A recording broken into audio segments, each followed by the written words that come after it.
Shalom Bapak Ibu Saudara yang dikasihi Tuhan. Boleh lebih semangat lagi, Shalom. Haleluya. Saya yakin dan percaya bahwa sukacita daripada Allah ada dalam kehidupan kita, amin. Karena Allah kita memberi apa yang tidak kita minta. Dia sudah berikan nyawanya buat kita, gantikan dosa kita. Bahkan terlebih lagi, Dia bangkit untuk setiap kita, mengatasi setiap kemustahilan dalam kehidupan kita. Hari ini saya yakin dan percaya tidak ada satu alasan untuk kita tidak menyembah Tuhan. Yang mau menyembah Tuhan, mari berikan tepuk tangan yang paling meriah buat Allah kita. Haleluya, haleluya. Mari kita berdoa. Sungguh kasih-Mu mempesona setiap kami Tuhan. Sungguh kuasa-Mu nyata atas kehidupan kami. Biar hari ini kami mengambil satu keputusan. Sepanjang hidup kami mau terus menyembah-Mu, Allah kami yang luar biasa. Terima kasih ya Tuhan Yesus. Haleluya, haleluya. Tuhan kasih-Mu sungguhlah mempesona diriku.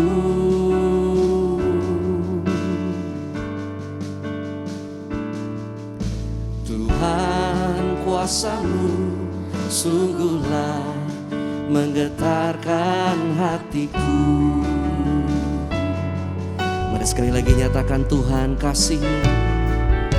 Tuhan kasih-Mu sungguhlah mempesona diriku.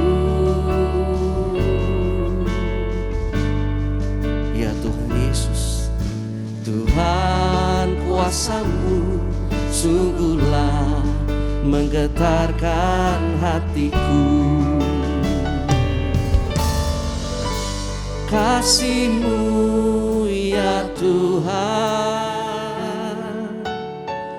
yang Kau limpahkan bagiku, lebih dari yang ku perlu. Kau sediakan bagiku. Ku sembah Kau Tuhan sepanjang umur hidupku. Sepanjang umur hidupku kami mau terus menyembah-Mu sepanjang hidup kami Tuhan Yesus. Sebab kasih-Mu sungguh mempesona setiap kami. Haleluya. Tuhan kasih-Mu sungguhlah mempesona diriku. Kuasa-Mu Tuhan, kuasa-Mu sungguhlah menggetarkan hatiku. Mari lebih sungguh lagi nyatakan Tuhan kasih-Mu.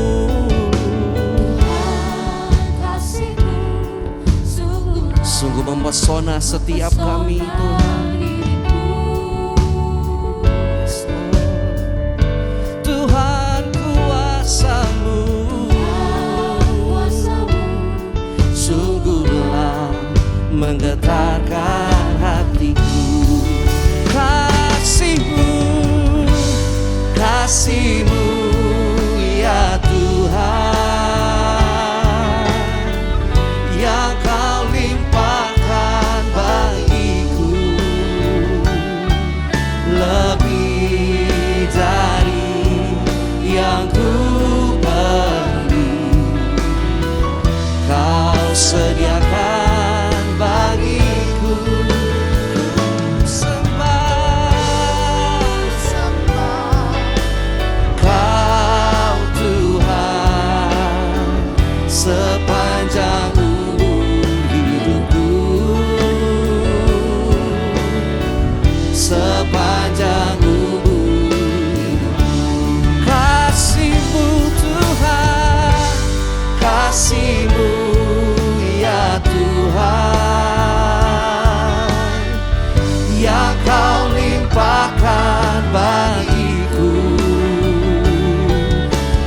lebih dari yang ku perlu.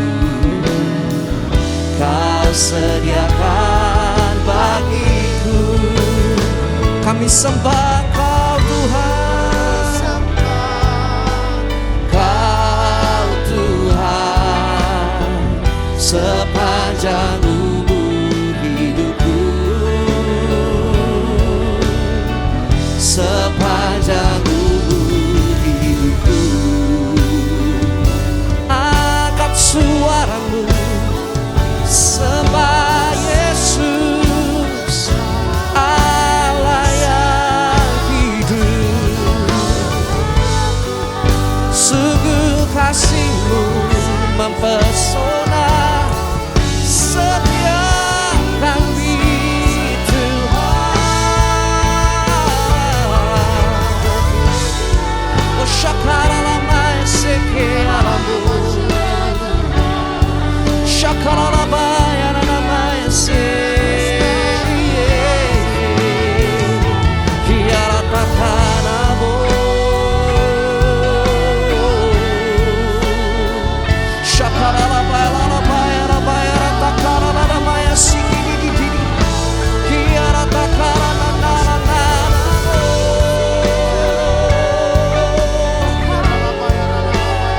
Kami kan terus menyembah, kami kan terus memuji-Mu sepanjang umur hidup kami, Tuhan.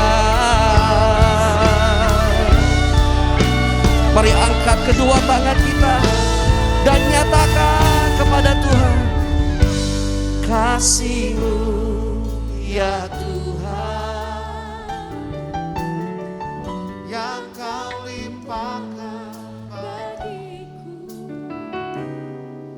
lebih dari yang ku perlu. Yes, Lord. Kau sediakan Bagiku kami sembah Engkau Tuhan.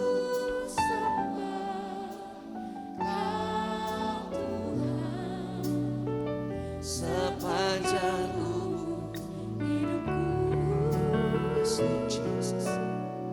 sepanjang umur. Katakan ku sembah Engkau Tuhan Yesus. Ku sembah Kau Tuhan sepanjang umur hidupku, sepanjang umur hidup kami. Mari bersama-sama nyatakan kasih-Mu ya Tuhan Yesus. Haleluya. Kasih-Mu ya Tuhan, yang Kau limpahkan bagiku, lebih dari yang ku perlu.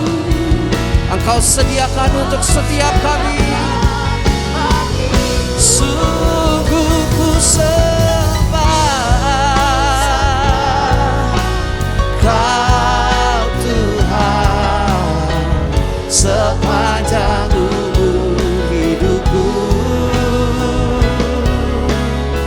sepanjang umur hidupku, sepanjang umur hidupku, sepanjang umur hidupku. Shakarana maya si kiana mo.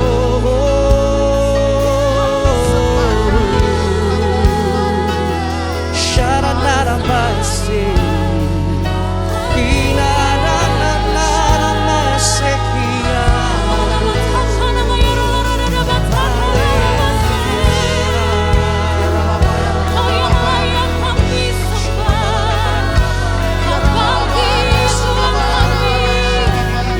Mari angkat syukur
For from you are all things, and to you are all things. You deserve the glory. Say you're worthy, Lord. You are worthy of it all. Say you're worthy. You are worthy of it all. For from you are all things, Lord. For from you are all things, and to you are all things. You deserve the glory. Say you are worthy, Lord. You are worthy of it all. Kau layak terima pujian kami. You are worthy of it all. Say you are Lord. For from you are all things, and to you are all things. You deserve the glory. You are worthy of it all. You are worthy of it all. For from you are all things, and to you are all things. You deserve the glory. Mari angkat kedua tangan kita, katakan, you are worthy of it all. Kau layak disembah Tuhan. You are worthy of it all. That's why we worship you. That's why we honor you. For from you are all things, and to you are all things. You deserve the glory. You're worthy. You are worthy of it all. You're worthy of it all. You are worthy of it all. For from you are all things, and to you are all things. You deserve the glory. That's why we exalt you, Lord, and I exalt thee. I exalt thee.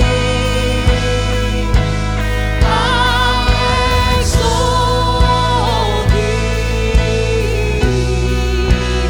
Oh Lord, say I exalt thee. I exalt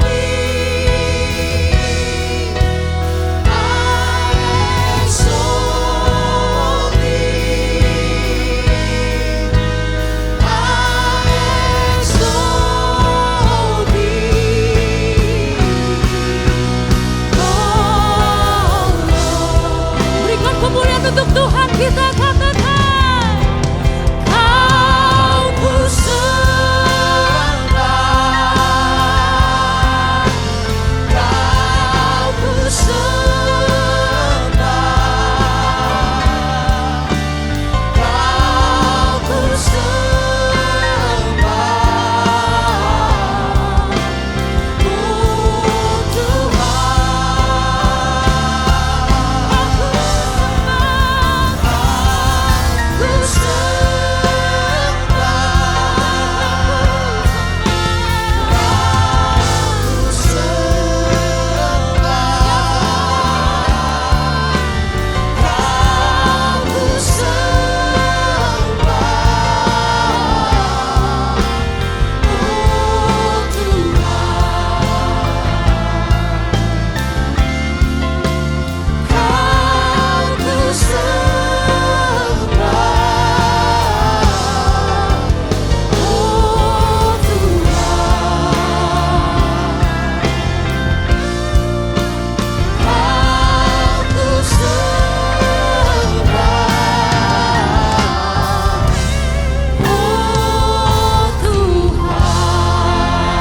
Aku pujian, hormat, kemuliaan hanya bagi nama Tuhan.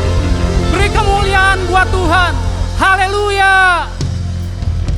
Mari jemaat Tuhan yang beribadah secara onsite maupun melalui live streaming, mari sama-sama kita memperkatakan Mazmur 91. Kita percaya firman ini akan terjadi dalam kehidupan kita. Mazmur 91. Dalam lindungan Allah. Orang yang duduk dalam lindungan yang maha tinggi dan bermalam dalam naungan yang maha kuasa akan berkata kepada Tuhan, tempat perlindunganku dan kubu pertahananku, Allahku yang kupercayai. Sungguh, dialah yang akan melepaskan engkau dari jerat penangkap burung, dari penyakit sampar yang busuk. Dengan kepaknya ia akan menudungi engkau, di bawah sayapnya engkau akan berlindung. Kesetiaannya ialah perisai dan pagar tembok. Engkau tak usah takut terhadap kedahsyatan malam, terhadap panah yang terbang di waktu siang, terhadap penyakit sampar yang berjalan di dalam gelap, terhadap penyakit menular yang mengamuk di waktu petang. Walau 1.000 orang rebah di sisimu dan 10.000 di sebelah kananmu, tetapi itu tidak akan menimpamu. Engkau hanya menontonnya dengan matamu sendiri dan melihat pembalasan terhadap orang-orang fasik. Sebab Tuhan ialah tempat perlindunganmu, yang maha tinggi telah kau buat tempat perteduhanmu. Malapetaka tidak akan menimpa kamu, dan tulah tidak akan mendekat kepada kemahmu. Sebab malaikat-malaikatnya akan diperintahkannya kepadamu untuk menjaga engkau di segala jalanmu. Mereka akan menatang engkau di atas tangannya, supaya kakimu jangan terantuk kepada batu. Singa dan ular tedung akan kau langkahi. Engkau akan menginjak anak singa dan ular naga. Sungguh hatinya melekat kepadaku, maka aku akan meluputkannya. Aku akan membentenginya sebab ia mengenal namaku. Bila ia berseru kepadaku, aku akan menjawab. Aku akan menyertai dia dalam kesesakan. Aku akan meluputkannya dan memuliakannya. Dengan panjang umur akan kukenyangkan dia, dan akan kuperlihatkan kepadanya keselamatan daripadaku. Ibadah ini kami serahkan di dalam nama Bapa, Anak, dan Roh Kudus, di dalam satu nama, Tuhan Yesus Kristus. Beri sorak-sorai yang terbaik buat Tuhan. Sorakan haleluya. Sungguh Allah kami hidup, Engkau bangkit ya Tuhan Yesus. Iman percaya kami tidak pernah sia-sia kepadamu. Yang biar hari ini kami bersorak-sorai karena Allah kami luar biasa. Mari berikan sorak-sorai yang terbaik buat Allah kita. Haleluya, haleluya. Sekali lagi shalom Bapak Ibu Saudara yang dikasihi Tuhan. Biar hari ini kita bersorak-sorai karena kemenangan Tuhan beri buat setiap kita, amin. Yang mau katakan wuh, haleluya. Dia penolong kita, Allah penebus kita. Terlebih lagi dia hidup, haleluya.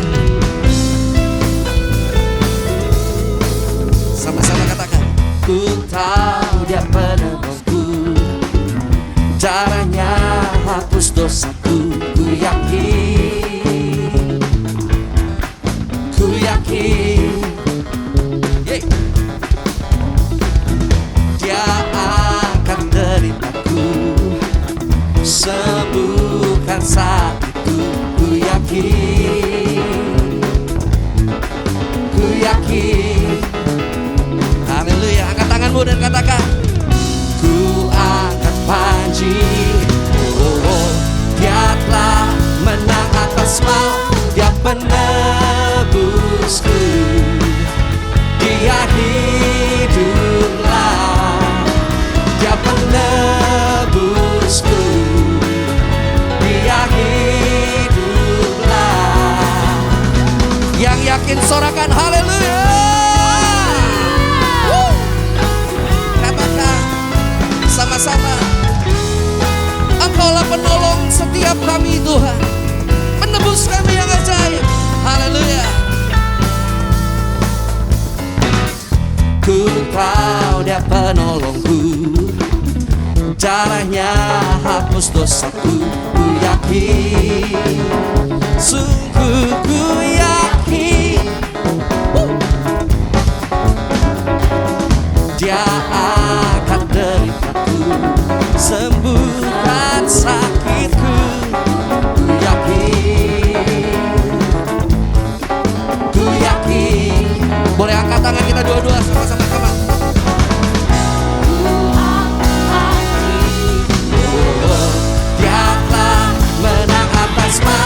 Dia penebusku, dia hiduplah. Dia penebusku, dia hidup. Kau penebusku, dia hiduplah. Dia penebusku, dia hiduplah. Katakan bebas, bebaskanku, ku kan bangkit, ku kan menari menyambut kerajaan-Mu datang. Say, Dia penebusku. Saya yakin jemaat bisa lebih keras lagi suaranya, come on.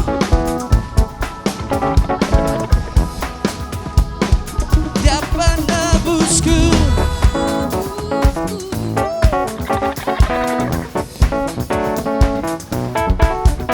dia penebusku. Bersama-sama nyatakan, dia penebusku, dia hiduplah. Dia penebusku, dia hiduplah. Sorakan, haleluya. Berikan tepuk tangan yang terbaik buat Allah kita, kebo. Engkaulah Allah yang luar biasa. Haleluya. Beri tepuk tangan di atas kepala sama-sama, kok.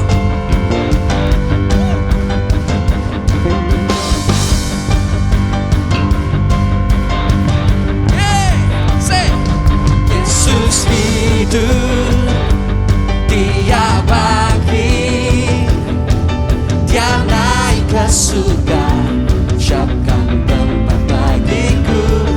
Yesus hidup, Dia bangkit, maut telah dipatahkan, kita lebih. Mari lebih semangat lagi, nyatakan. Yesus hidup, Dia bangkit, Dia naik ke surga, siapkan tempat bagiku. Yesus hidup, Dia bangkit,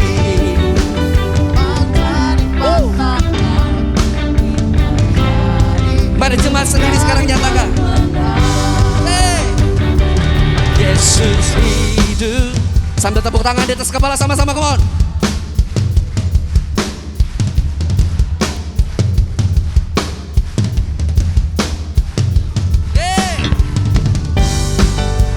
Engkau hidup ya Tuhan, maut telah dipatahkan, kita jadi. Mari bersama-sama sekali lagi nyatakan. Yesus hidup, Dia bangkit,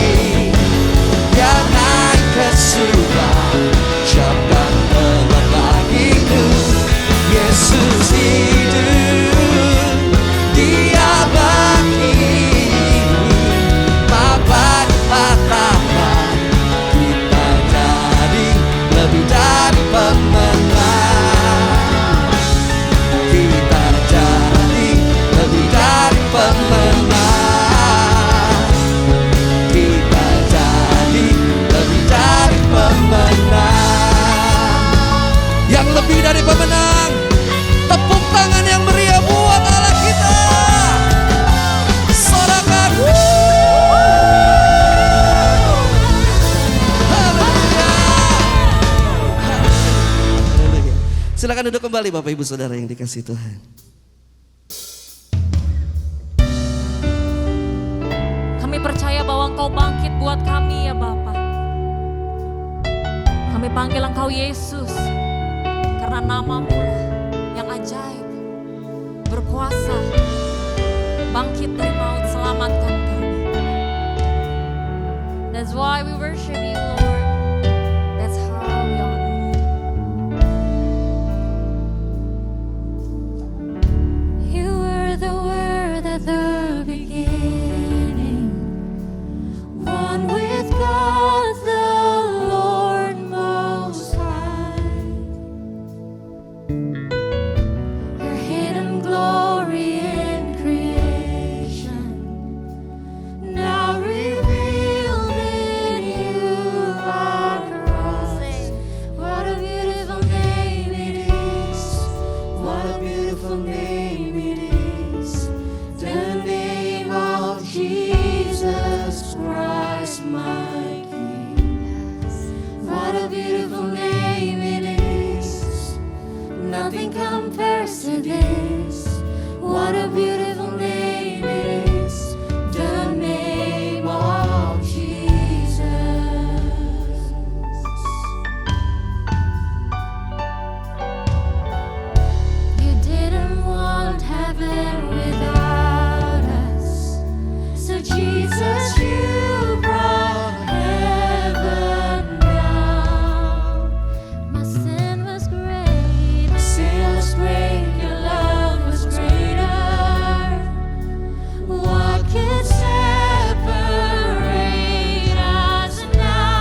maut tidak bisa kalahkan Engkau ya Bapa.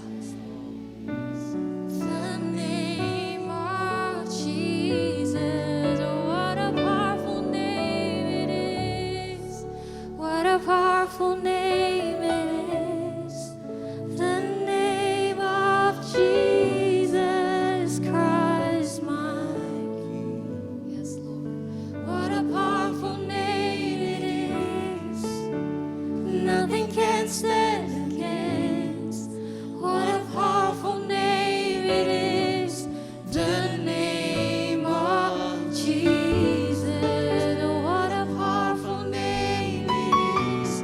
The name of Jesus. What a powerful name it is. The name of Jesus.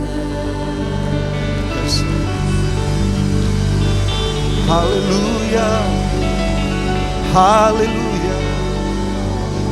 Mari angkat tangan kita sembah sekali lagi. Haleluya. Nama yang ajaib, nama yang besar, nama yang olehnya kita diselamatkan. Ajaib. Haleluya. Yesus Tuhan layak ditinggikan, layak dihormati, disembah, disanjung tinggi, dimuliakan. Namamu besar, name above all names. Haleluya, Jesus. Haleluya. Oh,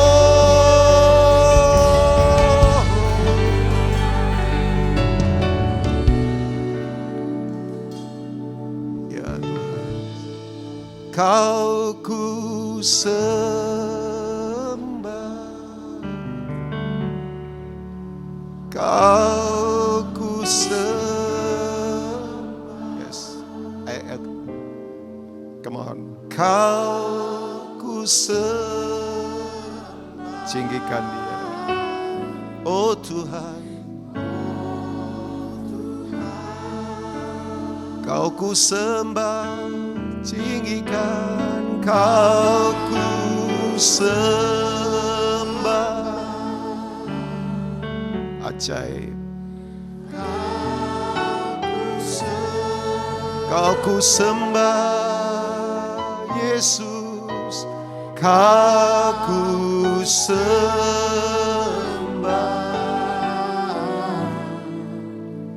Oh Tuhan. Jemaat saja, mari angkat tangan, katakan, panggil nama itu. Kau. Nikmati.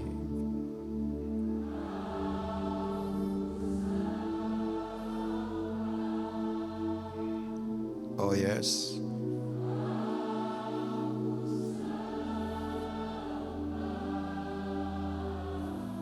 Oh Tuhan, Tuhan Yesus, Kau ku sembah.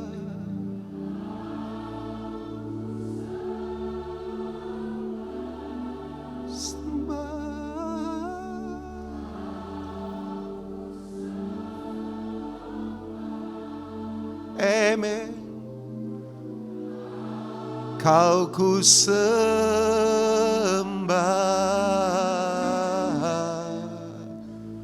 oh Tuhan.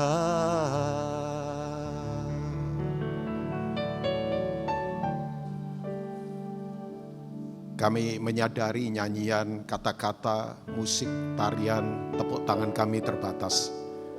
Tapi dari dalam hati yang paling dalam, Engkau melihat Tuhan, bahwa sungguh kami sadar, tidak ada pribadi yang layak ditinggikan, dihormati, disanjung, disembah selain Engkau Tuhan.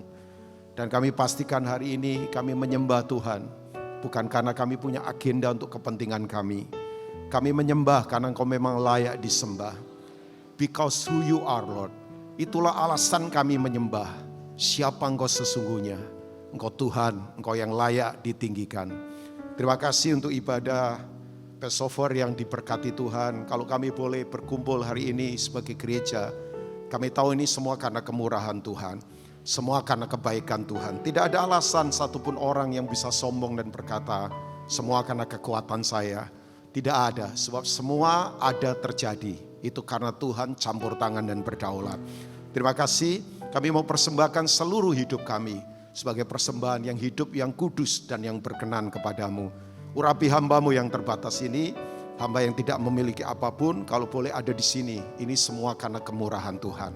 Hamba berdoa sementara kami mendengar isi hati Tuhan, baik di onsite di tempat ini maupun di online atau live streaming. Hamba berdoa yang lemah dikuatkan, yang dahaga dipuaskan, yang kehilangan pengharapan, Tuhan sumber pengharapan, yang tak pernah mengecewakan kami. Terima kasih Bapak. Kami buka hati bagimu hormat, pujian, pengagungan, kemuliaan, kejayaan dari kekal sampai kekal.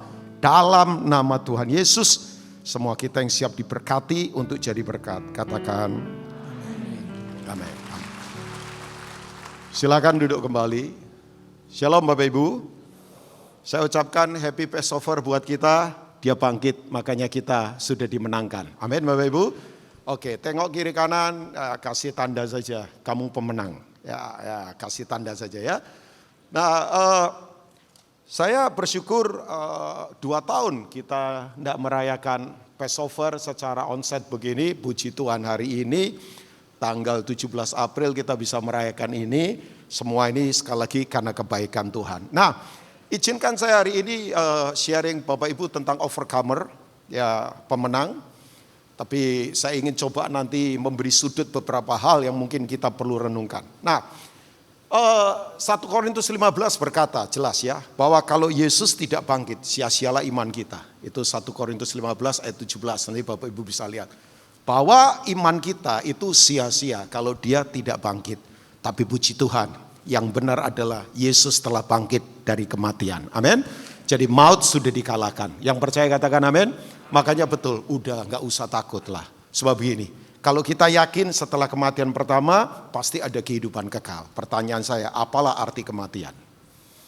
Saya ulangi lagi, Bapak Ibu percaya setelah kematian pertama, ada kehidupan kekal bersama Dia? Amin. Pertanyaan saya, apalah arti kematian? Gak ada. Jadi buat saya memang betul kan yang Paulus katakan, mati dan hidup itu satu level, gak ada bedanya. Jangan kita pikir orang mati, kemudian tragedi, enggak lah. Bagiku hidup Kristus, mati adalah keuntungan. Ya kan? Itu Filipi 1 katakan kan. Jadi dalam Kristus itu mati dan hidup itu satu level, enggak ada bedanya. Ya satu level saudara ya.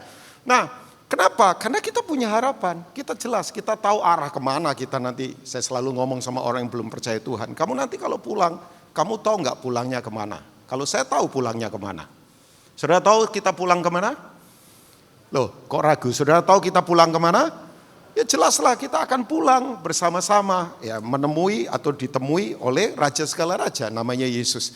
Nah saya ingin membaca Bapak Ibu ya, coba bayangkan kenapa kita ini lebih dari pemenang. Let's see di Roma pasal 8 ayat 11. Ini multimedia tampilkan, oh enggak ya, 1 Korintus, oh ini untuk saya ya, oke, oh itu, nah itu. Nah 1 Korintus tadi sudah ditampilkan, saya ingin membaca ini buat Bapak Ibu semua, Roma pasal 8. Kalau boleh baca sama-sama, kayak ayatnya enggak terlalu panjang ya. 2, 3. Dan jika roh Dia yang telah membangkitkan Yesus dari antara orang mati diam di dalam kamu, maka Ia yang telah membangkitkan Kristus Yesus dari antara orang mati akan menghidupkan juga tubuhmu yang fana itu oleh rohnya yang diam di dalam kamu. Yang percaya katakan amin. Coba. Roh yang membangkitkan Yesus dari kematian secara jasmani itu sekarang berdiam di dalam kita sebagai gereja. Coba. Yesus bergerak selalu dengan roh ini, namanya Roh Kudus. Dia menyembuhkan orang sakit, dia mengadakan mujizat, dia menghadapi semua tantangan apapun dengan kekuatan dari roh Tuhan. Dan roh itu sekarang feel at home di dalam kita, diam. Katakan diam. Dan diamnya laten, permanen, tidak temporary. Ya. Makanya ini yang perlu kita sungguh-sungguh sadari Bapak Ibu. Sekali lagi, nah kalau roh ini diam di dalam kita, bayangkan. Yang membangkitkan Yesus, satu-satunya orang yang bangkit dari kematian, itu hanya Yesus Kristus. Amin. Ya semua orang besar, semua nabi, gak ada yang bangkit dari kematian. Hanya Isa Al-Masih, Yesus yang bangkit dari kematian. Haleluya. kita punya Tuhan yang berkuasa atas segala-galanya. Amin Bapak Ibu. Nah kalau roh ini diam di dalam kita, ya sudah, kita pasti punya identitas namanya overcomer. Kita lebih dari para pemenang. Ya. Nah itu yang Paulus katakan dalam Roma pasal 8 juga kan ayat 37. Bahwa dalam semuanya kita lebih dari pemenang. Dalam semuanya apa? Semua high risk yang dikatakan, kemiskinan kah, penganiayaan kah, kelaparan kah, pedang kah, gak ada yang bisa memisahkan kita dari kasih Kristus. Gak ada. Makanya saya katakan buat Bapak Ibu, tantangan apapun di luar sana itu gak bisa mengalahkan kita untuk kita terpisah dari kasih Kristus. Yang setuju katakan amin? Oh iyalah, coba kita lihat selama pandemik. Coba, saya bersyukur loh, gereja tetap bertahan. Walaupun pendekatan penyelenggaraan berubah. Ya gak apa-apa, ya kita jangan ribut ini. Kenapa ini konspirasi kah, orang bikin kah, terserah. Yang saya tahu Tuhan tidak pernah merencanakan yang buruk, tapi apapun yang terjadi dia selalu menyertai kita. Ya kan Bapak Ibu, tidak usah takut karena roh ini ada di dalam hidup kita. Nah, saya ingin mengajak kita, kalau roh ini ada di dalam diri kita, coba kita lihat 2 Timotius pasal pertama. Roh pemenang ini kalau ada di dalam diri kita, yang telah membangkitkan Yesus dari antara orang mati. Ya, 2 Timotius pasal pertama ayat yang ke-6. Ya itu tahu Bapak Ibu, kata lebih dari pemenang itu bahasa yang Paulus ciptakan sendiri. Itu ditulis dengan bahasa Yunaninya namanya hupernikao. Ya karena susah kan, lebih dari pemenang itu coba, pemenang kan nomor 1, ini di atasnya nomor 1. Kita tanpa perlu berjuang, kita diberi kemenangan oleh karena kematiannya dan kebangkitannya. Yang setuju katakan amin. Dan kalau saya bilang pemenang di sini tidak ada urusan dengan hal-hal yang bersifat hanya materi, fisik, bukan itu. Tapi insight ada di dalam. Makanya saya lihat ya kalau ada orang ya dikerjain dengan cara yang salah tetap responnya benar, itu lebih dari pemenang. Semua orang berkhianat dia tetap jujur, itu lebih dari pemenang. Semua orang enggak menghargai keluarga, selingkuh kiri kanan, dia tetap setia sama pasangan. Even pasangannya punya kekurangan sakit, itu lebih dari pemenang. Jadi lebih dari pemenang ini soal mentalitas kan, ya kan? Bukan soal hal yang lain. Oh iya, Pak, kenapa penting? Penting banget. Kita sekarang ada di dunia, ukurannya semua materi. Ya. Saya lagi sedih banget kan. Ada ayat yang diganti lagi Matius 28. Pergilah jadikanlah bangsa-bangsa sultan-sultanku. Oh my God. Oh, Bapak Ibu ketawa, saya enggak, saya nangis. Saya duduk dengan beberapa hamba Tuhan. Itu beberapa orang bunuh diri loh gara-gara kena jadi korban. Kita berdarah-darah loh rawat orang. Ya, saya baru pulang puji Tuhan, seneng banget. Next month saya akan turun lagi ke daerah. Saya baru pulang kemarin dari seminar pendeta-pendeta daerah. Kita layani mereka. Ya sudah kalau terjadi lawatan akhirnya prokes ya agak susah juga ya. Kita peluk orang, kita nangis sama mereka. Beberapa mau mundur dari pelayanan, dianiaya, rumah digeruduk, batu berterbangan. Coba mereka susah dalam pelayanan karena di dalam banget. Makanya tantangan gereja kota, ya ampun, masalahnya itu saja, nggak berkualitas sebetulnya. Saya ketemu mereka, saya duduk sama mereka, saya ngobrol sama mereka. Next month, kalau kita lagi doain terus ini, saya harus berangkat atau tidak, sebab itu masuknya 7 jam lagi dari kota.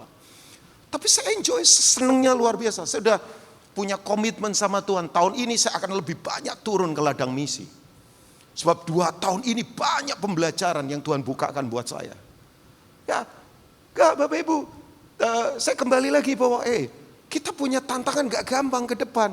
Makanya kalau urusannya gak perlu sedih. Beberapa orang karena ya mungkin Bapak Ibu tahu ya, beberapa afiliator ditangkap, saya tidak akan judgement siapapun. Tapi efeknya apa? Beberapa keluarga harus pisah. Karena tiba-tiba uang hilang, coba bayangkan. Orang ngukur semua hal selalu materi.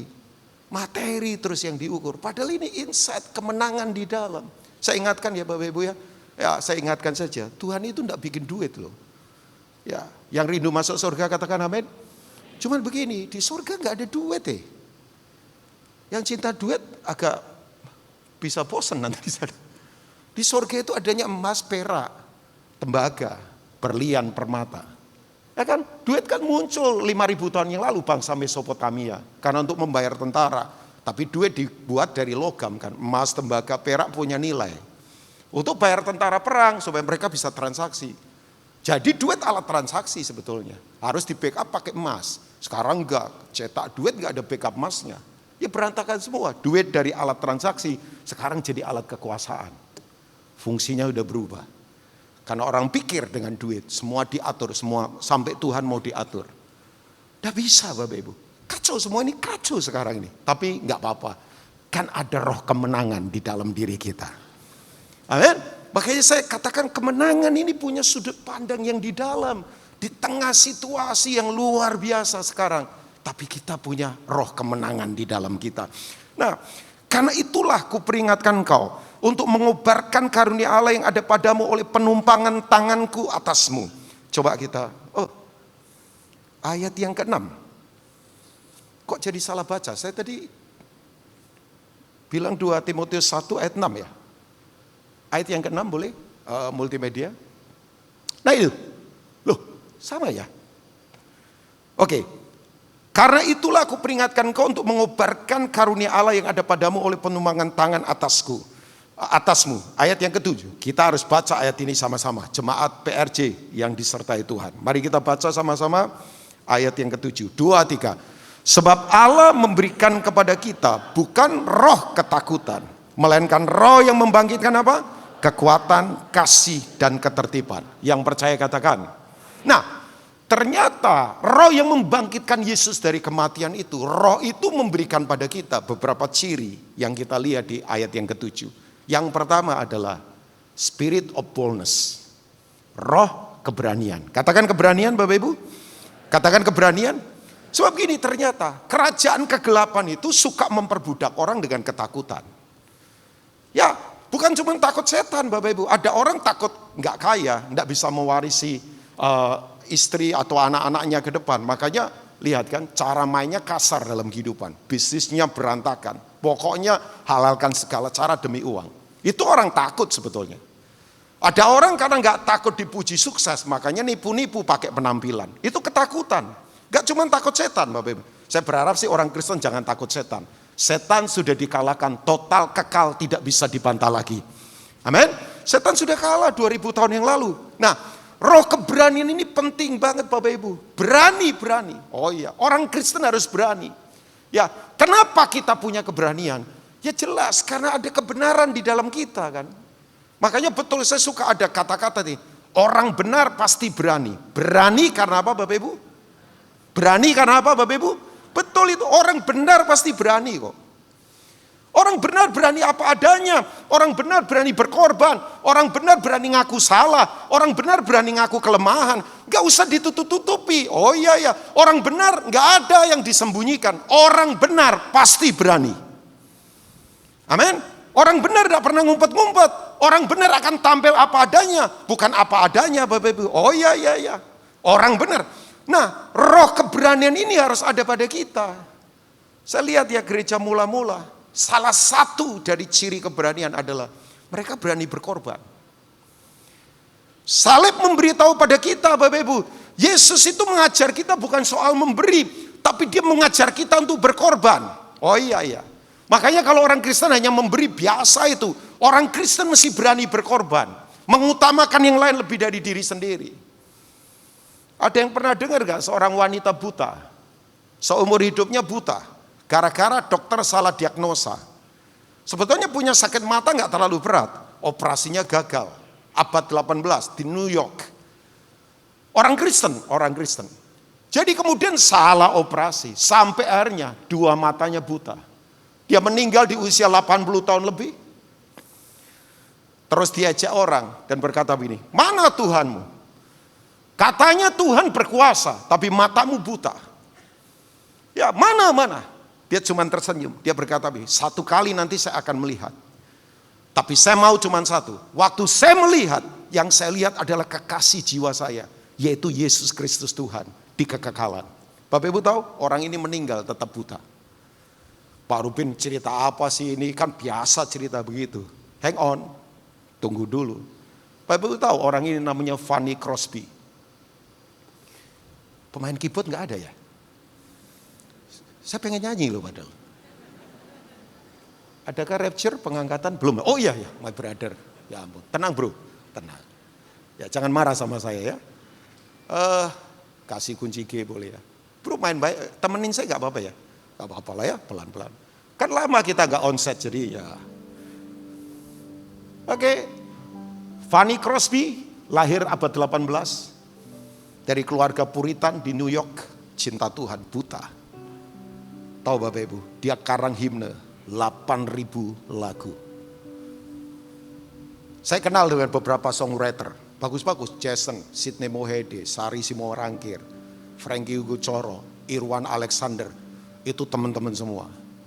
Ya, almarhum Fetri Kumase, ya penyanyi juga pernah ngarang lagu juga. Teman-teman lama semua itu ya. Tapi saya jujur harus akui ya Bapak Ibu, lagu-lagu sekarang yang kita nyanyikan populer memang, tapi 2-3 tahun biasanya gone, hilang. Maksudnya hilangnya nggak dinyanyikan lagi, jarang ya. Jarang yang bisa bertahan 10 tahun begitu. Tapi lagu-lagunya Fanny Crosby 2 abad Pak. Which is itu berarti 200 tahun. Sampai hari ini kita nyanyikan. Satu lagu judulnya itu Blessed Assurance. Ya. Oh, aku bernyanyi. Ingat lagu. Bahagia memuji Yesus selamanya. Aku bernyanyi bahagia. Saya kerendahan ya.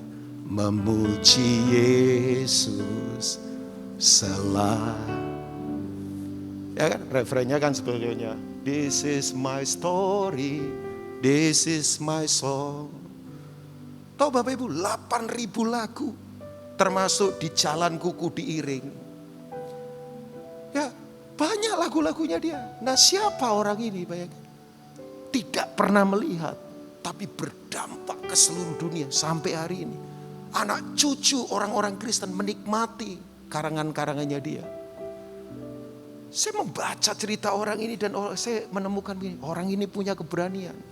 Gak ngomel, gak marah, gak maki, gak kecewa sama Tuhan. Karena dia tahu bahwa Yesus sudah mati buat dia. Tuhan terima dia apa adanya. Tapi dia tidak mau hidup apa adanya untuk Tuhan. Saya ulangi, salib menerima kita apa adanya. Tapi please, jangan hidup apa adanya untuk Tuhan. Hiduplah excellent, hiduplah memberi dampak, hiduplah berani berkorban. Supaya nama Tuhan dipermuliakan dalam hidup kita. I repeat again, salib terima kita apa adanya. Tapi please, jemaat PRC, jangan hidup apa adanya untuk Tuhan. Give the best to the Lord. Sebab begini, roh itu adalah roh keberanian. Pernah baca Markus pasal 6? Yohanes itu punya roh keberanian. Dia tegur orang namanya Herodes. Sebab dia ambil istrinya dari saudaranya namanya Filipus. Saudara tahu dia tegur karena dia mengambil Herodias. Dia berkata tidak halal kamu ambil istri orang. Wow, resikonya apa Bapak Ibu? Yang marah bukan Herodes. Yang marah adalah Herodias, istrinya Filipus itu.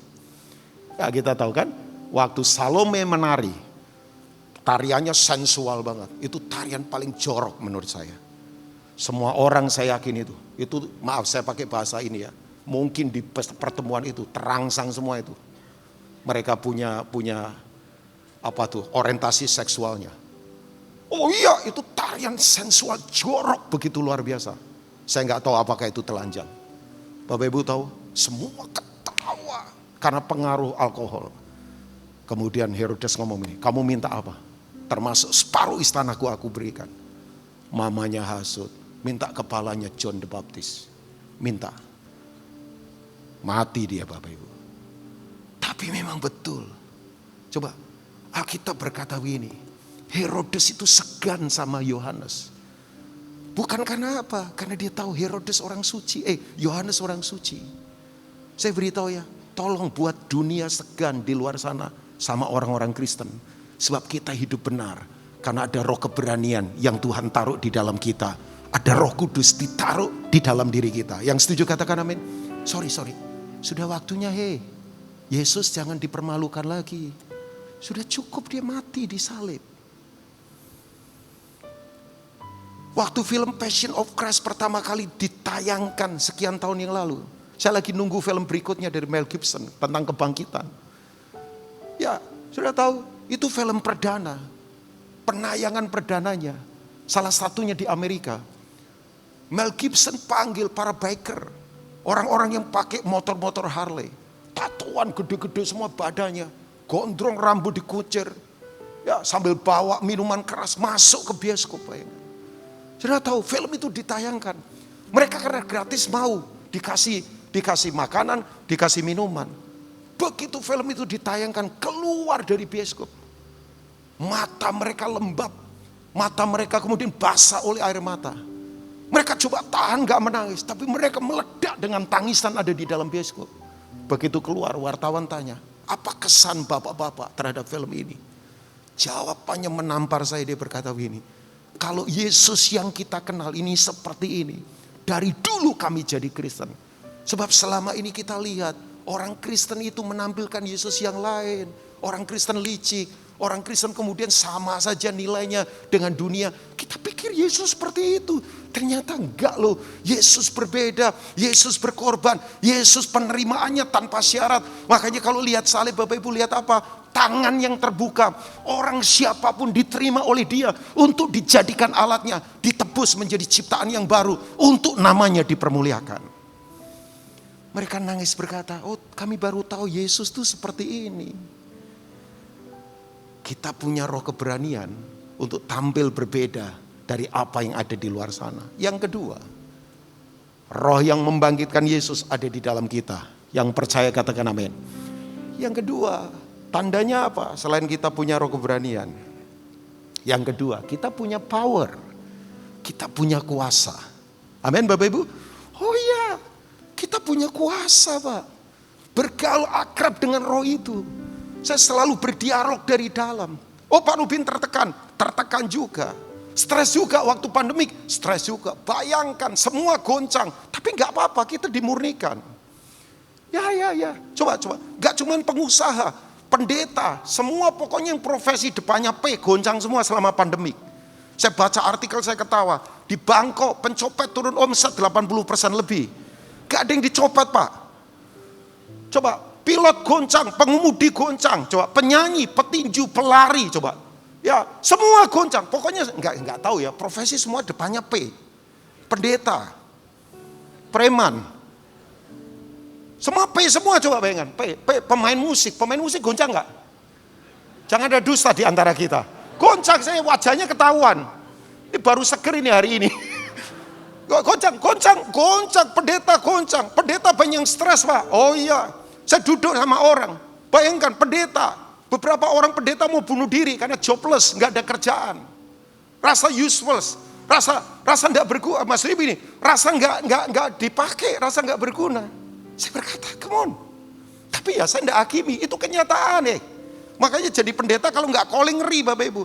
Orang kan dulu tampilkan pendeta keren-keren, perlente, naik first class di posting, sepedanya mahal, jam tangannya mahal, wih keren disorot lampu, dia khotbah begini, backgroundnya ribuan jemaat, enaknya jadi pendeta.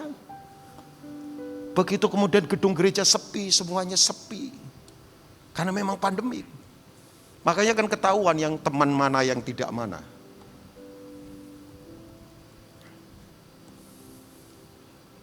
Saya berkata, wow, tapi jangan khawatir. Ke depan ini hantamannya saya nggak tahu lagi apa yang akan terjadi. Saudara pikir semuanya baik? Enggak. Ibu Menteri Keuangan sudah kasih sinyal kan. Isu kita bukan lagi sekarang soal kesehatan, tapi sudah kepada keuangan ke depan. Komoditas yang sekarang nggak karu-karuan. Kalau perang Rusia sama Ukraina nggak selesai-selesai. Ngeri ke depan Bapak Ibu. Tapi saya ingatkan buat Bapak Ibu semua, gak usah takut, ada kuasa Tuhan di dalam kita. Yohanes 1 ayat 12, ini otoritas, John chapter 1. Nah, thank you. Boleh baca sama-sama Bapak Ibu, 2, 3. Tetapi semua orang yang menerimanya, diberinya kuasa supaya menjadi anak-anak Allah, yaitu mereka yang percaya dalam namanya. Tadi tim PW ngajak kita nyanyi lagu. Namanya memang hebat. Timekeeper saya masih ada waktu kah? Tolong dikasih tahu ya. Ya, saya tunggu belum muncul-muncul. Karena terlalu lama kayaknya saya sudah khotbah ya. Ya, kasih tahu saja supaya saya nggak kebablasan ya waktunya. Thank you. Nah, saudara, ini yang disebut dengan kuasa di sini pakai kata aslinya exousia. Ini otoritas. Otoritas. Kita punya otoritas. Semua musuh sudah ada di bawah kaki kita. Oh iya, ya. Ya, saya punya banyak cerita pengalaman kehidupan. Aneh-aneh, lucu-lucu. Tapi luar biasa memang, luar biasa. Oh iya, iya, iya. Saudara, kalau saudara hidup dalam otoritas ini, ya ampun. Dimanapun Tuhan suruh kita, dimanapun situasi apapun yang sedang terjadi, saudara tidak usah takut. Ya, kita punya otoritas untuk mengikat dan melepaskan. Makanya Bapak Ibu tahu, hidup dalam otoritas berbeda Bapak Ibu. Ya, di dunia ini kan kita harus tahu otoritas kan. Murid punya otoritas di atas guru. Jemaat punya otoritas di atas para gembala pelayan. Anak-anak punya otoritas di atas orang tua. Nah, kalau kita tidak belajar menghargai otoritas, susah kita menghargai otoritas di atas. Otoritas itu seperti kayak itu payung yang menudungi kita dari hujan dan panas. Kita punya otoritas loh Bapak Ibu. Gak usah takut, gak usah takut. Otoritas Tuhan ada pada kita. Tapi tidak hanya itu. Nah, Kisah Rasul 1 ayat 8, ini kuasa lagi. Nah, kalau ini adalah, ini yang disebut dengan dunamos, kuasa daya ledak yang tak terkalahkan. Kisah Rasul 1 ayat 8. Mari baca sama-sama 2, 3. Tetapi kamu akan menerima apa? Kuasa kalau Roh Kudus turun ke atas kamu. Kamu akan menjadi saksiku di Yerusalem, seluruh Yudea, Samaria dan apa? Yang percaya katakan amin. Nah, ini yang disebut dengan dunamos. Oh, thank you. Ya, saya kurang 5 menit lagi. Kalau tadi exousia otoritas, kalau ini adalah kuasa. Nah, kuasa ini ada karena Roh Tuhan ada pada kita.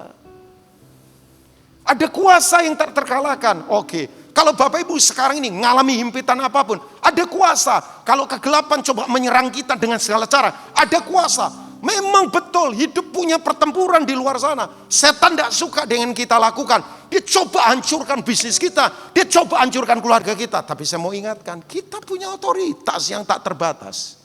Tidak usah takut masa depan anak-anak kita. Ya, tidak usah takut tentang apa saja yang ada di depan. Kebangkitannya membuat kita punya kuasa dalam kehidupan. Yang setuju katakan amin.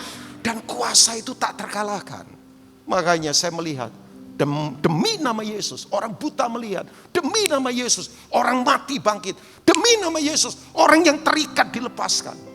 Saya duduk dengan satu orang pembunuh bayaran, preman parah, terlibat narkoba begitu luar biasa.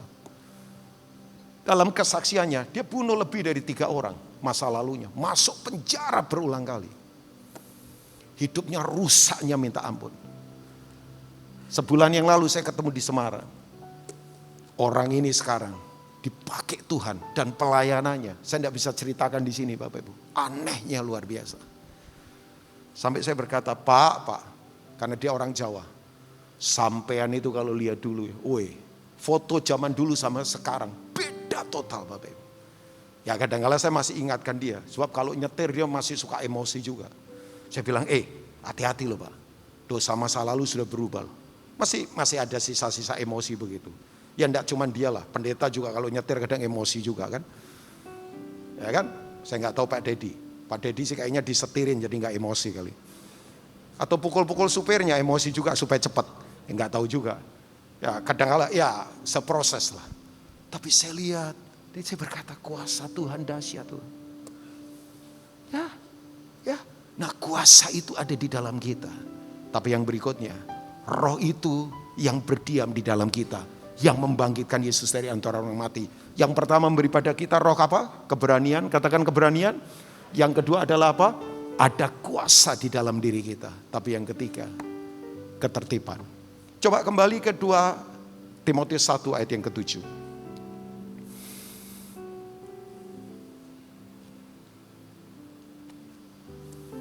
Kasih dan ketertiban. Saudara tahu enggak? Kasih itu tidak pernah takut. Ya, kasih itu tidak pernah takut. Makanya 1 Yohanes berkata, di mana ada kasih, tidak ada ketakutan. Ketakutan itu membelenggu. Ketakutan itu mencekik supaya orang tidak bisa bernafas. Saya nggak tahu sementara saya sharing ini, yang di live streaming maupun yang di sini, ada yang lagi ketakutan. Sudah lihat salib Kristus. Semua kutuk sudah dihancurkan. Oh ya, makanya betul, salib itu bekerja sangat kejam sekali pada semua dosa. Nah, dalam kasih tidak ada ketakutan. Ya, saya masih ingat membaca artikel anak kaisar Jepang, seorang wanita, rela sekarang jadi rakyat biasa. Akses semua asetnya dia ke istana udah hilang. Gara-gara dia menikah dengan orang biasa. Oh, kaisar Jepang tahu kalau Toyota keluarkan produk terbaru, salah satu yang mereka yang diberikan ya ke kaisar dulu. Akses di mana-mana kan, kaisar bayangkan. Tapi anak ini rela kehilangan semua atribut kekaisarannya dia dari Jepang gara-gara menikah sama orang biasa, hilang gelar kebangsawanannya. Pertanyaan saya, kekuatan apa itu? Kekuatan cinta.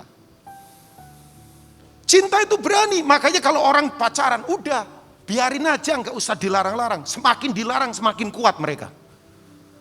Oh iya, saya sadar cinta itu kekuatan luar biasa. Oh iya, saya ngalami kok. Dulu saya ngapelin calon istri saya, yang sekarang jadi istri saya. Naik sepeda motor 3,5 jam dari kota saya ke kotanya dia. Seminggu 2 kali. Nggak ada uang bensin loh, bayangkan. Maksudnya dia nggak ganti uang bensin. Sekian tahun, panas dingin. Kadang di kota tertentu panas, di kota lain hujan. Itu kalau seng saya pasti bisa karatan dan bisa keropos loh, bayangkan. Kita cuma ngobrol saja. Nah, orang itu kalau lagi pacaran begitu kan. Makanya kalau duduk di kafe, lihat pria wanita duduk diem-dieman, pasti sudah nikah. Marketingnya tidak jalan itu, pasti. Tapi coba ada pria wanita duduk di kafe, ngobrol terus sekikian. Masih pacaran itu. Itu masih marketing itu. Pasti saya yakin, udah. Ya seharusnya suami istri duduk yang ngobrol juga ya. Tapi kemudian, saya pulang ke tempat saya tinggal. Pacar saya berkata, saya seneng loh kamu datang. Saya juga. Aduh, gak ketemu kamu sehari, seperti 1000 tahun lamanya. Aku juga, pokoknya saya juga terus. Terus kemudian, besok kosong gak? Ya kosong sih. Datang lagi, lo kan baru datang, tapi sudah kangen lagi. Tahu gak jawaban saya? Bisa. Itu kayak iklan M150 itu keluar asap di mana-mana, bayangkan. 3 jam lagi, pulang 3 jam lagi, 6 jam. Itu nyampe rumah dilawat Tuhan karena bergetar semua kan. Kan kena angin bergetar semua sama mesin kan. Apalagi motor zaman dulu kan masih keras-keras gitu. Tapi kekuatan apa itu? Cinta loh. Oh iya. Cinta itu kuat Bapak Ibu. Cinta itu tidak perlu dipaksa. Cinta itu pengorbanan. Cinta itu memberi tanpa syarat. Cinta itu kekuatan yang tak terkalahkan. Itu ada pada kita. Amin. Halo? Tidak usah pelayanan kalau dipaksa. Tapi yang saya tutup dengan ini, ada ketertiban. Bahasa Inggrisnya sebetulnya pakai kata sound mind. Healthy mind. Pikiran yang jernih. Bapak tahu enggak? Roh itu membuat kita punya sudut pandang cara berpikir yang kuat. Medan tempur paling bahaya ada di mana? Saya beritahu ya sekarang. Orang bisa sehat fisiknya, tapi banyak orang yang sakit ininya. Jangan ngukur orang dari fisiknya hebat. Ininya. Saya kalau diomongin orang, Pak Rubin kayaknya kelihatan sehat ya. Saya ngomong kemurahan Tuhan. Tapi buat saya yang penting bukan soal sehat fisik saja. Ini. Kalau ini sakit, licik, jahat, najis. Oh ya, sombong. Semua ada di sini. Tapi roh itu, roh Tuhan itu membuat kita punya pikiran yang kuat untuk tetap memandang Dia. Hari ini Bapak Ibu, yuk, roh yang membangkitkan Yesus, Dia diam di dalam kita. Kita tetap kuat, kita tetap bertindak, kita tetap mengerjakan perkara besar. Happy Passover, CK7, GBI CK7, Tuhan Yesus selalu menyertai kita. Mari bangkit berdiri bersama.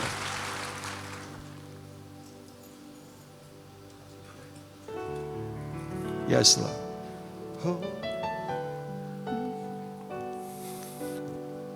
Jesus. Oh. Aku bernyanyi bahagia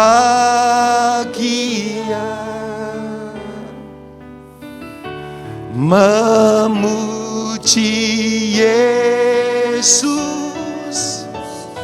selamanya.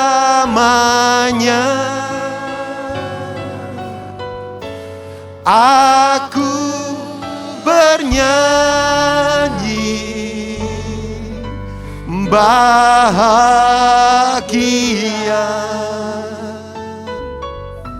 memuji Yesus selamanya, selamanya. Mari nyanyikan, aku bernyanyi, aku bernyanyi bahagia, amen, amen, memuji Yesus selamanya, selamanya. Aku bernyanyi, aku bernyanyi bahagia, amen, memuji Yesus. Oh ya, selamanya.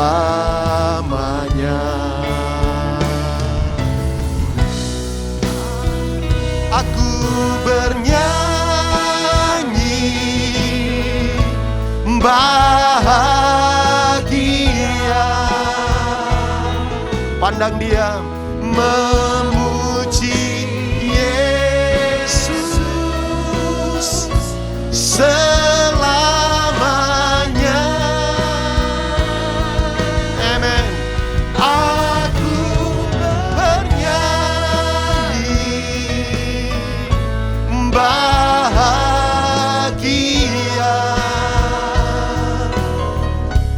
memuji Yesus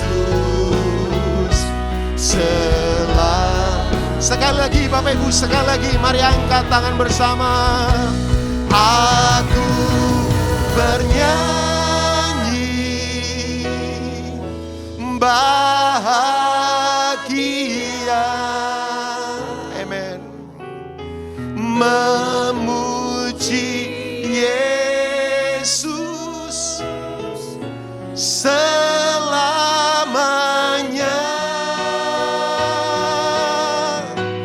Aku bernyanyi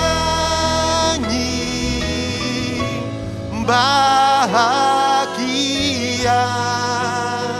amen, amen, amen, memuji Yesus selamanya. Katakan, memuji Yesus, memuji Yesus selamanya, memuji Yesus selamanya, memuji Yesus selamanya.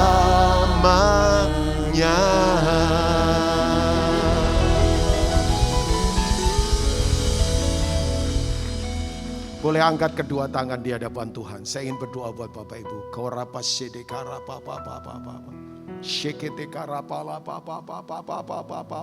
Boleh sembah Tuhan, boleh sembah Tuhan. Saya tahu Dia sedang menjamah setiap kita. Yang di live streaming juga sembah Tuhan, Bapak, sembah Tuhan.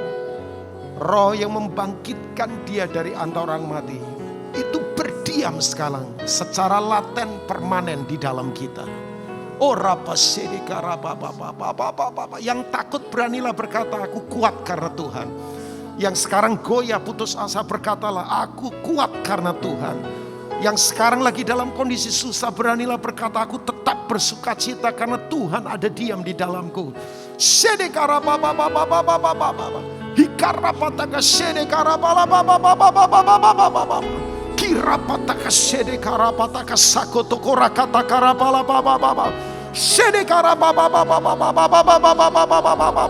Ya, dia sedang impartasikan, dia sedang impartasikan kekuatannya, sukacitanya, damai sejahteranya, hikmatnya, anugerahnya yang tak terbatas.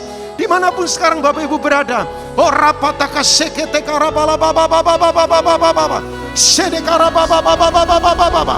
Terima kasih Tuhan, kami terima kekuatan, kami terima kekuatan, kami terima kasih yang tanpa syarat, kami terima anugerah yang tak terbatas, kami terima pikiran yang jernih.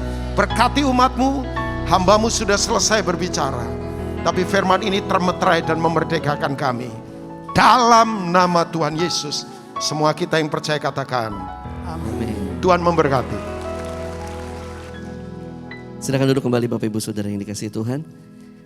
Boleh sekali lagi yang diberkati Tuhan, kita berikan tepuk tangan yang paling meriah buat Allah kita. Puji nama Tuhan. Terima kasih banyak Pak Ruben Ong untuk kebenaran firman Tuhan.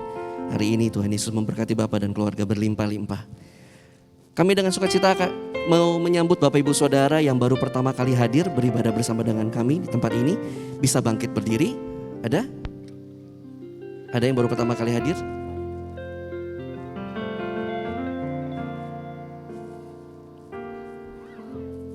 Puji Tuhan, semua jemaat yang setia.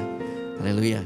Bapak Ibu Saudara, jemaat diminta untuk dapat mengisi angket ibadah dengan cara bisa scan QR code yang ada di bangku Bapak Ibu Saudara di depan Bapak Ibu Saudara sekalian. Dan juga diminta untuk kesabarannya, setelah doa berkat bisa kembali duduk dan menunggu arahan dari kami agar dapat keluar dari tempat ini tanpa berkerumun di pintu depan dan dapat keluar dengan teratur dan tertib. Terima kasih untuk kerjasamanya. Mari siapkan persembahan kita bersama-sama.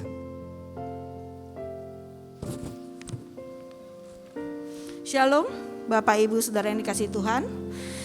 Mari kita mempersiapkan persembahan kita pada hari ini.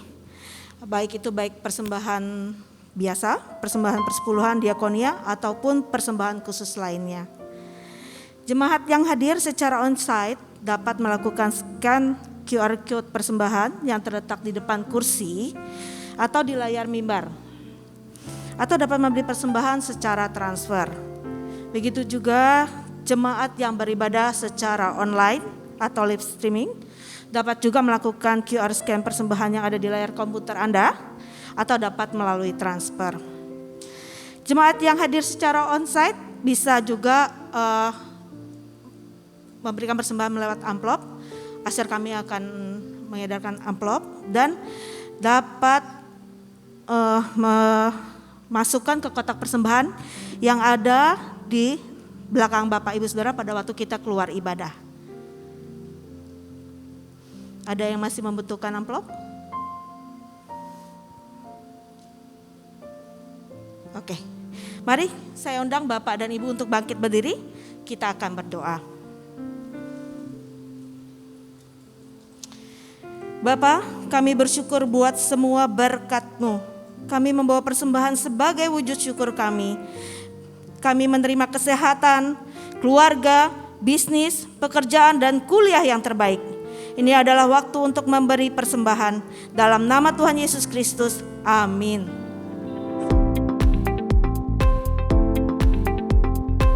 Shalom, Gembala dan seluruh pengerja serta jemaat GBI PRJ CK7 mengucapkan terima kasih kepada Bapak Pendeta Ruben Ong yang telah memberkati kita semua melalui penyampaian pesan firman Tuhan pada hari ini. Tuhan Yesus memberkati Bapak dan keluarga berlimpah-limpah. Amin. Untuk rangkuman dan slide khotbah dapat dilihat di apps GBI PRJ Group CK7 dengan modul Sermon Summary Ibadah Raya. Berikut kami sampaikan beberapa pengumuman. Ibadah Raya Onsite hari Minggu tanggal 24 April 2022 pada pukul 9, 11.30 dan 16.30 waktu Indonesia Barat akan dilayani oleh Pastor JJ Simko Putra. Ibadah raya tersebut akan disertai dengan ibadah secara online lainnya mulai pukul 7 waktu Indonesia Barat untuk ibadah Mandarin Service, ibadah Welcome Baby Day, ibadah Young Professionals and Couples, ibadah Youth dan Junior Bahasa Indonesia, ibadah anak Bahasa Inggris dan Bahasa Indonesia, serta ibadah anak berkebutuhan khusus di channel YouTube GBI PRJ CK7. Engkau adalah sahabatku. Itulah perkataan Tuhan Yesus untuk kita semuanya. Tuhan Yesus mengingatkan kita pentingnya sebuah hubungan di dalam kehidupan kita. Investasi di dalam hubungan kita dengan sesama sangatlah penting. Itulah topik kedua dalam Investment Series, Investment in Relationship pada hari Jumat 22 April 2022 pada pukul 19 sampai dengan 21 waktu Indonesia Barat. Serta jangan lewatkan ucapan syukur online cool yang kedua pada hari Sabtu 23 April 2022 pada pukul 10 sampai dengan 12 waktu Indonesia Barat dengan narasumber Gembala CK7 Bapak Pendeta Dr. Yanto Simko Putra MD PhD beserta Ibu Olivia, Jacqueline dan JJ Simko Putra dengan tema Blessed Forward. Mari bergabung bersama di Cool Online CK7 bagi Bapak Ibu yang belum tertanam di salah satu Cool yang berada di bawah naungan CK7.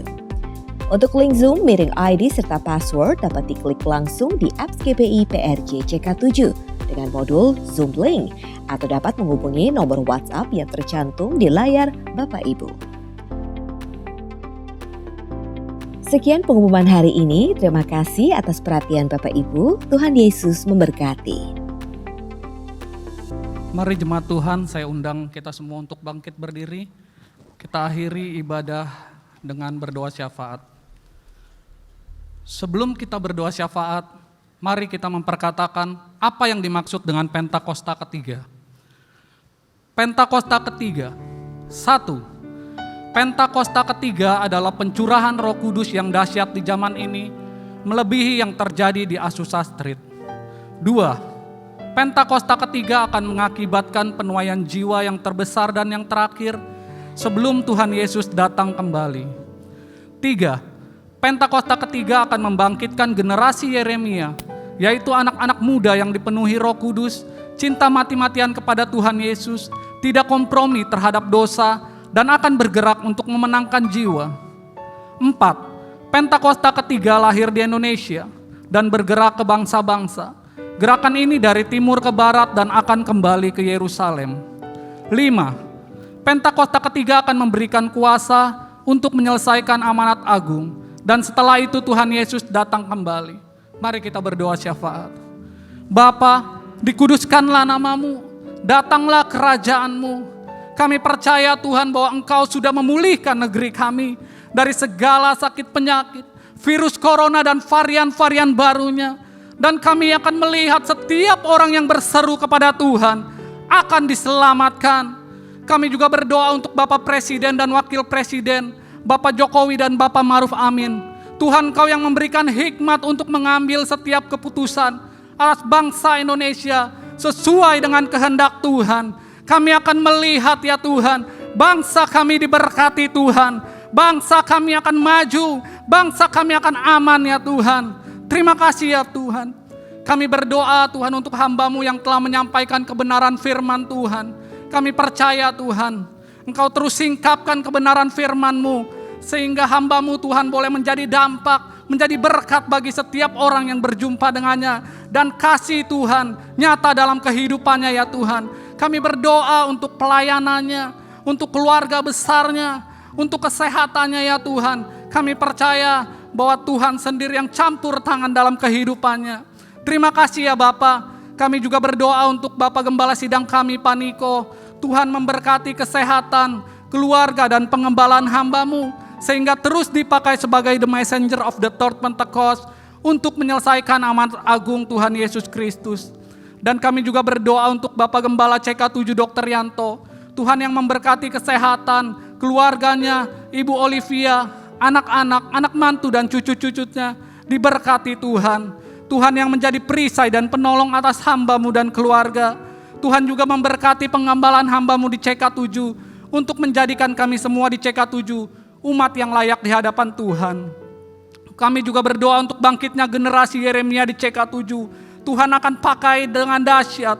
Kami percaya akan bangkit generasi Yeremia yang cinta mati-matian kepada Tuhan, tidak kompromi terhadap dosa ya Tuhan. Dan kami percaya Tuhan, bahwa setiap jemaat-Mu yang sudah beribadah melalui onsite maupun live streaming akan mengalami Tuhan.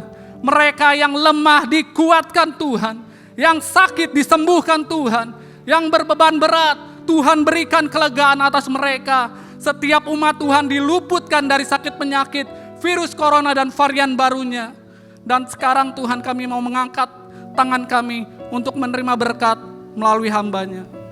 Terima kasih Tuhan Yesus untuk hari ini Tuhan. Terima kasih Tuhan untuk penyertaan-Mu Tuhan dalam seminggu ini Tuhan. Kalau besok Tuhan kami akan melakukan aktivitas kami kembali Tuhan. Bekerja, usaha kami, bisnis kami. Apapun yang kami lakukan kiranya Tuhan buat berhasil. Berkati juga Tuhan Yesus anak-anak kami dalam studinya Tuhan. Berikan kepintaran 10 kali lipat daripada duniawi Tuhan. Jemaat GBI PRJ yang dikasih Tuhan. Terimalah berkat yang berlimpah-limpah dari Bapa di surga. Cinta kasih daripada anak kita Tuhan Yesus Kristus. Dan persekutuan manis dengan Roh Kudus. Mulai saat ini sampai Tuhan Yesus datang untuk kedua kalinya. Menjemput kita di awan-awan permai bahkan untuk selama-lamanya. Bagi yang sudah terima berkat, mari katakan amin. Shalom saudara, memasuki bulan ini kita memperingati hari Jumat Agung dan hari kebangkitan Tuhan Yesus atau Paskah. Salah satu perdebatan yang terjadi beribu-ribu tahun sejak gereja berdiri adalah apakah kematian dan kebangkitan Yesus itu benar-benar terjadi atau hanya isapan jempol belaka.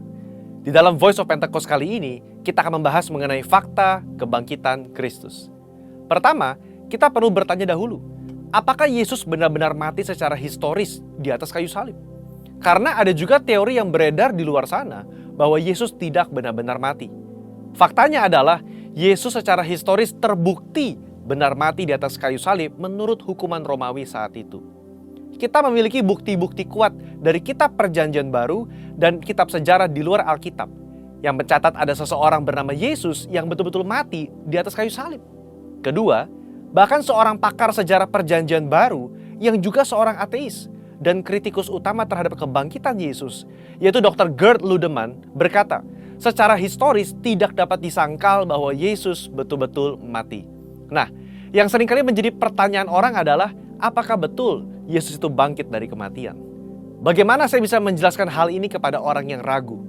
Hari ini kita akan melihat setidaknya 4 fakta sejarah yang membuktikan kebangkitan Kristus. Pertama, fakta bahwa kubur Yesus itu kosong. Ini adalah salah satu bukti terpenting mengenai kebangkitan Yesus. Karena bahkan orang-orang yang tidak setuju dengan pengajaran Yesus, yaitu para imam kepala dan orang Farisi, mengakui bahwa kubur itu kosong. Ketika para murid mulai berbicara mengenai Tuhan Yesus yang bangkit dari kematian, mereka sampai harus membuat berita bohong bahwa murid-muridnya datang dan mencuri mayat Yesus. Poinnya adalah, imam-imam kepala saat itu juga sadar bahwa kubur Yesus kosong, tetapi mereka tidak mau mengakui kebangkitan Tuhan Yesus. Mereka membuat berita bohong yang tersebar sampai hari ini. Imam kepala dan orang Farisi tidak bisa menjelaskan bagaimana kubur itu kosong. Kedua, fakta bahwa prajurit Romawi turut menyaksikan kebangkitan Yesus. Kubur Yesus dijaga oleh para prajurit Romawi yang diminta sendiri oleh para imam kepala dan orang Farisi kepada Pilatus. Bagaimana mungkin penjaga-penjaga yang memeterai kubur itu dan menjaganya tidak sadar kalau ada murid yang berusaha mencuri dan membuka batu kuburan itu? Alkitab malah mencatat ketika Yesus bangkit, penjaga-penjaga itu gentar ketakutan dan menjadi seperti orang-orang mati. Kalau prajurit Romawi lalai melaksanakan tugas, seharusnya mereka dihukum mati, bukan? Tetapi faktanya adalah mereka diberikan sejumlah besar uang untuk tutup mulut perihal mujizat kebangkitan Yesus. Ketiga, fakta pertobatan Yakobus saudara Yesus dan juga Saulus. Yakobus yang adalah saudara kandung dari Yesus juga awalnya tidak percaya bahwa Yesus betul-betul anak Allah. Malahan jika kita baca dari Markus 3 ayat 21 dan Yohanes 7 ayat 1-10, jelas tertulis bahwa saudara-saudaranya sendiri pun tidak percaya kepadanya. Tetapi apa yang terjadi dalam kitab Kisah Para Rasul? Kita menemukan Yakobus saudara Yesus menjadi kepala gereja di Yerusalem. Sekarang, menurut saudara, apa yang bisa mengubah hati Yakobus dari yang tidak percaya kepada pelayanan Yesus berubah menjadi kepala gereja dan bahkan mati martir setelah kematian saudaranya sendiri? Jelas kebangkitan Kristus yang mengubah hati Yakobus.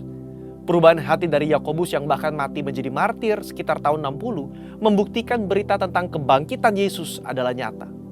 Bagaimana dengan Saulus? Seorang Farisi yang sangat dihormati dan telah memimpin kegerakan awal di dalam mencari dan membunuh orang-orang Kristen pada zaman itu. Dia bertobat dan tidak main-main. Kehidupannya berubah 180 derajat dari pembunuh menjadi pengabar Injil. Paulus mengalami perjumpaan pribadi dengan Yesus yang telah bangkit itu dan menjadi salah satu rasul yang menulis banyak kitab di Perjanjian Baru dan rasul yang setia mengabarkan Injil sampai akhir hayatnya. Yang keempat, fakta dari banyaknya saksi mata yang menyaksikan kebangkitan Yesus Kristus. Kalau hanya 1 atau 2 orang yang menyaksikan kebangkitan Yesus dan hanya 1 atau 2 naskah kuno yang menulis mengenai kebangkitan Yesus, mungkin patut dipertanyakan. Tetapi Yesus tidak menampakkan dirinya hanya kepada 1 atau 2 orang, tetapi kepada banyak orang. Kutipan Paulus di dalam 1 Korintus 15 ayat 5-7 yang adalah kredo atau pernyataan iman gereja mula-mula dan dibacakan dari minggu ke minggu jelas menyatakan bahwa Yesus menampakkan dirinya kepada Petrus, kepada murid-muridnya, kepada lebih dari 500 saudara sekaligus, kepada Yakobus, dan kepada semua rasul. Dalam tulisan-tulisan Injil Matius, Markus, Lukas, dan Yohanes, kita menemukan cerita yang mendukung kredo gereja mula-mula tersebut. Luar biasa bukan? Akhirnya saudara, kita sebagai orang percaya perlu menyadari bahwa bukti-bukti tentang kebangkitannya menguatkan bahwa Yesus itu bangkit. Seperti gembala kita Paniko berkata, jika Yesus tidak bangkit dari kematian, maka sia-sialah kepercayaan kita. Bukti sejarah hanya membantu untuk menguatkan iman kita, tetapi tidak menjadi dasar iman kita. Berbahagialah setiap kita yang percaya namun tidak melihat. Amin. Tuhan Yesus memberkati. Saudara, untuk penjelasan lebih lengkapnya dari tim teologi kami, silakan klik link yang ada di atas atau scan QR code yang tersedia. Sekali lagi, Tuhan Yesus memberkati.